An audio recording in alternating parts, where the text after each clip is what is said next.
Alright, I am back with another video on the Spectra. I was going to shoot this outside, but it's a little windy, so I'm just doing a real quick setup here in my garage. So, if you've seen my other video, it is on how dealing with issues where the Spectra gets stuck. So this will be a combination video on the ProCam, kind of a quick review of it. And it is related to the film getting stuck, which I'll get to in a minute. If you do have one of the original Spectra Pros and your film is getting stuck as it ejects, I do have a video which you can check out.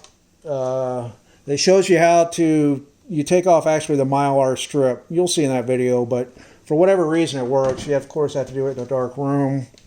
So if you don't want to deal with that, and you have the means to get one of these, I'm on eBay. I got this, I think, for all of, I think $20, $30, although you see them go even as high as $100. But you should be able, should be able to get a good deal on it. So let's go into the differences. I've actually got the close-up, which we'll get to in a moment. The difference between this and your normal, everyday Spectra. For whatever reason, it seems general consensus that the film doesn't get stuck in the ProCam without even doing the trick. And I don't know if it's because they use a different motor. I don't think it's just because it's newer, because like the Spectra 2s or SE, I guess they call it, these were probably made around the same time, and some people still have issues with it. Or if you don't want to do like I did, where I sent my Pro off to the camera shop, retrospect, and they replace a motor in it, so it'll spit it out fine now without doing the trick. But if you just don't want to mess with any of that, just have a camera, it'll work every time. As far as I know, you should check out the ProCam. The other differences it has, the normal Spectra has a 125 3-element, and don't quote me on this, I'm just going off the top of my head. And this has I believe a 90 millimeter, so it's wider. You get a wider shot, it's 4-element. It takes beautiful pictures. And I guess you can tell the other obvious thing is it opens up differently.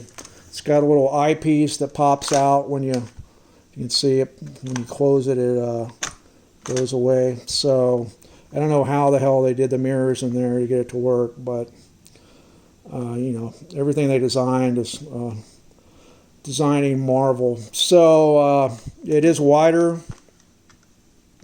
The other thing it has, we'll just go through all the features of it. It has a normal flash on and off like the other Spectras. You can turn the autofocus off, and they say that's if you're shooting through a window, because like all Spectras, it has you can see that sonar there, like the other Spectras.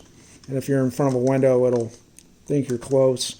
And that's got the either light or dark setting, one notch up or one notch down. It does not have a timer that I can see, unless I'm overlooking something. The other special thing is this is the only Polaroid, I believe, not just Spectra, but only Polaroid. But again, I could be wrong. But it has a date. It'll imprint the date on the picture for you. You can select a different, whether you want the month first or the day first, depending on what country you're in, or the time. It's on the top left of the picture. And the one thing you do have to be careful of, though, is this camera originally had well, it still has it in there, a lithium battery, internal lithium battery, which it said would last for 5 years. It probably did, of course, but these cameras are way past that. So now when you close it and let it sit around for a while, it will forget what setting you had it on. Like right now I have it all on dashes, which means it won't have anything on the picture. But normally when you open it up for the first time, it will have January 1st, 87, because it doesn't remember the date, because it doesn't have that battery in there anymore.